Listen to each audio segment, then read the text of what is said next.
to celebrate about I-Day 25. Yes? The raise, yeah? Okay, so as Christine has mentioned, my name is Quinta, and I bring you greetings from Amwick. I know Victor had said that we should not talk about our organizations and what we do, but I am making a solemn request to the women in the media in the room. Amwick is the National Association for Women in the Media. So if you're not a member of Amwick, where do you belong, by the way? Ni swali tu, kiulizo tu. Our membership begins from January 1st to December 31st. So you're welcome to Amwick in 2026. Na unaweza niona kando after this presentation. Amwick is not for profit, but our membership is for registration. And we operate around 5 thematic areas, which is media development and membership, women's economic empowerment, gender and governance, sexual reproductive health and rights, and the final one is digital safety and security, which is a big reason why we are here today. Naturally, I like being very free when I'm doing my presentations, lakini leo ni kama lazima nisimame hapa, so you'll forgive me.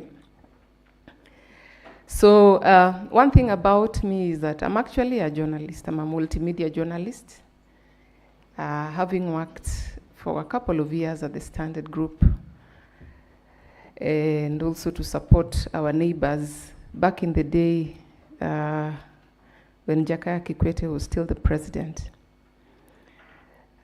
We did not experience any violence, and we are hoping that things will turn around for the country, and which should actually be our concern as the neighbors. So I have 3 stories as I begin my presentation. Today we want to talk about gender disinformation. So I have 3 stories. So you can sit back and relax. It's a bit tense in the room. I don't know why it's tensed. So sit back and relax, and let's see if you can enjoy my stories. So the first one happened many years ago.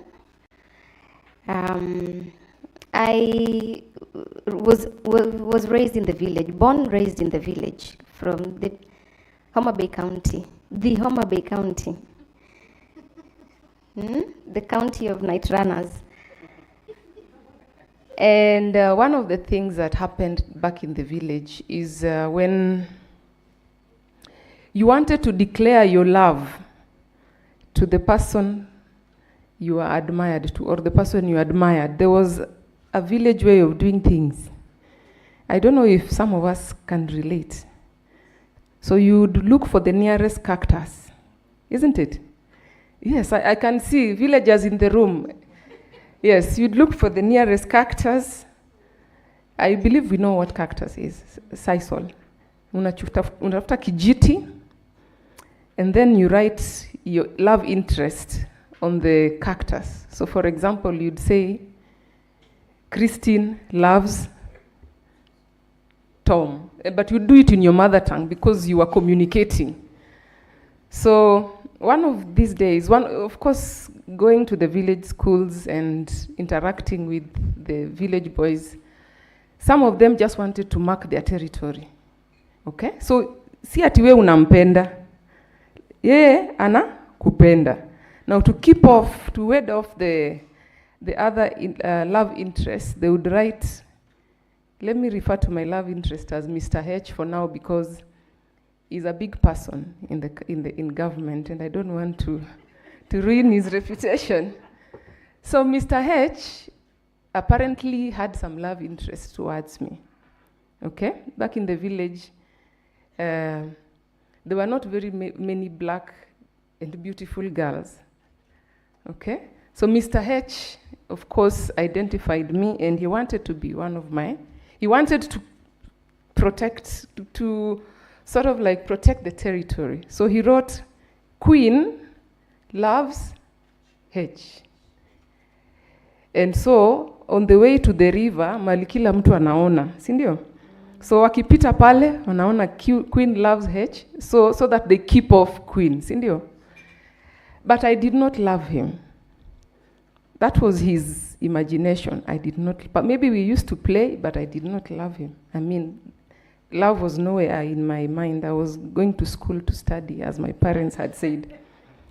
So this incident actually, I thought about it when I was doing this presentation, that how that made me feel. I was very young, at such a tender age. I think I refused to go to school for a whole week because the village rumor mongers had already spread the message, and word already got to my mother that my name was seen, doing rounds in the village, that perhaps I was up to some mischief with the village boys. I'll give you my second story. I think it must have been in the 19th century. There was a lady called Wangu wa Makeri. Gen Zs might not be aware of her. Wangu wa Makeri is one of the most, I would say, controversial leaders in the 19th centuries during the colonial period. Now, back in the day, Wangu wa Makeri, I want to try to imagine how the news would read about Wangu wa Makeri today. Wangu wa Makeri was married to a man who already had 60 wives, according to the history records. But she got involved in an extramarital affair with a chief. So the chief, in order to appease the husband of Wangu wa Makeri, he offered Wangu wa Makeri's, I think he was called Mugo wa Makeri. He offered him an opportunity to serve as a headman, but he refused. So when the chief asked the headman, asked Wangu wa Makeri if she wanted to be to serve as headman, she agreed. Now, Wangu wa Makeri apparently lost power when she was invited to a village dance, and people say, it is alleged that she overdid it until her clothes fell off. The historians in the room, you can fact check my storytelling. So her clothes fell off, and then she was forced to resign. So I'm trying to imagine what the Nairobian would have written about Wangu wa Makeri today, or how Gidi and Ghost, or Alex and the other gentleman would have analyzed this story in today's setting. My point is, gender disinformation did not start today. It has been there. The only thing that has changed is the highway, the channels. Over and over the years, women, young, old, have been misrepresented because of being women. And so, when we come to today's setting, and we encounter a story that is trending right now about gun drama happening somewhere in Migori County, in Rangwe, then we are not surprised that information is moving at a fast pace. Now, with information moving at a fast pace, it also doubles the fact that disinformation will move perhaps at even a faster rate. So the basis of my storytelling, of my 3 stories, is that things have changed. But the more things change, the more they remain the same. Okay? So gender disinformation, perhaps what we need to do is just fast track our sophistication to managing the situation. But these things have been there. The channels keep changing. When you look at the report that was done by Communications Authority in June 2025, they're talking about a smartphone penetration of 83.5%. That is different from mobile penetration at 73.2 million mobile devices in this country. That's 139.7% rate. This is, I think it's all the mobile devices, smartphone and watu wa inaitangwa nini? Kabambe. We are talking about 73.2 million mobile devices. Cyber threats, the report said we are looking at 4.6 billion threats. That's about 80.8% increase from the previous quarter. Now, if you want to know that there is money or there is interest in this industry, the revenue that was generated by mobile operators in that period, that is between April to June 2025, was this is 1 year, 425.5 billion. So there's a lot of interest. So that should not surprise us that we're able to see that the kind of harassment that happens online, particularly on women journalists. Just the other day during the anti-finance bill protests, we saw what happened. Wangapi walisalimiwa kama mko kwa room kwa ishara ya mkono. I'm a Luo, so when I speak Kiswahili, you need to be clapping for me because I've used a lot of effort. Kwa ishara ya mkono, wangapi waliweza kusalimiwa? Perhaps they are not in the room, but we know them. So that is the nature of gender disinformation. One, it's a strategy. Okay?